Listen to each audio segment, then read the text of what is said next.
তো আসসালামু সবাইকে, কী অবস্থা সবার? আসেন, এবার হচ্ছে ছোট থেকে তো বড় হয়ে গেছি আরও বেশ কিছুদিন আগেই, আর এখন তো আরও বড়, যেহেতু এখন সন্তানের বাবা। আর তো ঈদের সালামি, যদি ঈদের সালামি পাইছি, আব্বুমুর থেকে পাইছি, সব টাকাই বেগম সাহেবার কাছে গেছে, ঘরের অ্যাকাউন্টেন্ট সে। তো এগুলো হচ্ছে এবার যা সবাইকে ঈদ সালামি দিব, পাশে বাড়ির বাচ্চাদেরকে। এবার আমাদের ঈদের কাঠ কীরকম হইলো? ঈদ মোবারক, নতুন 10 টাকার নোট, এটা সরাই দিই সাইডে।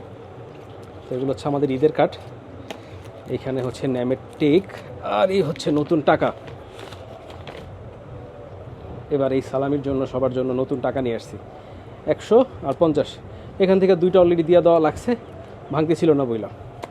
তো পিচ্ছিদের জন্য এই 100 টাকার এবার 10,000 টাকা আমার যেটা পড়ছে হচ্ছে 330 টাকা, আর 50 টাকার এটা হচ্ছে 5,000 টাকার বান্ডিল পড়ছে 250 টাকা। কিছু করার নেই, এরকমেরই। ব্যাংক থেকে যেহেতু নতুন টাকা আমরা পাচ্ছি না ঈদে, বাট বাচ্চাদেরকে তো দিতে হবে। এখন ঈদ কার্ডগুলো সাজাইতে হবে সবগুলোকে, যাকে যাকে সালামি দিব সবগুলো কার্ড সাজায় ফেলি।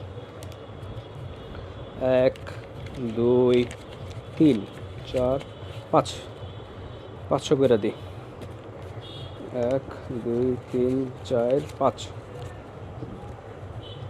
কিন্তু আমার শেলিকা ঢাকায় রয়ে গেছে, তারে তো বিকাশে দিতে হবে।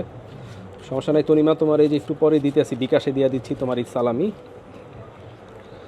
আমরা এগুলারে হচ্ছে এখন প্যাকেট করা শুরু করি এক একটারে।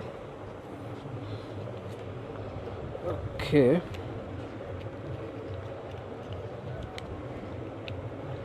বিসমিল্লাহ।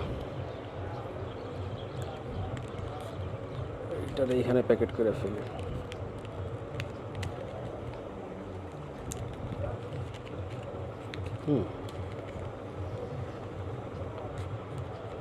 শেষ, সবার ঈদ সালামি প্যাকেট।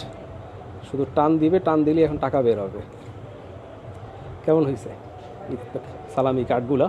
এক একজনের এক এক রকম কার্ড, অনেক রকম কার্ড ছিল মার্কেটে। তো এইটাই সামনে পাইছি, আসলে এইটাই আনছি তাড়াতাড়ি, যেহেতু দেশের বাড়ি চলে আসবো। কবে অনলাইনে ডেলিভারি আসবে, কি আসবে। এই যে সুন্দর মতো টাকাগুলো চলে গেল, সবার এক একটা ঈদ সালামি।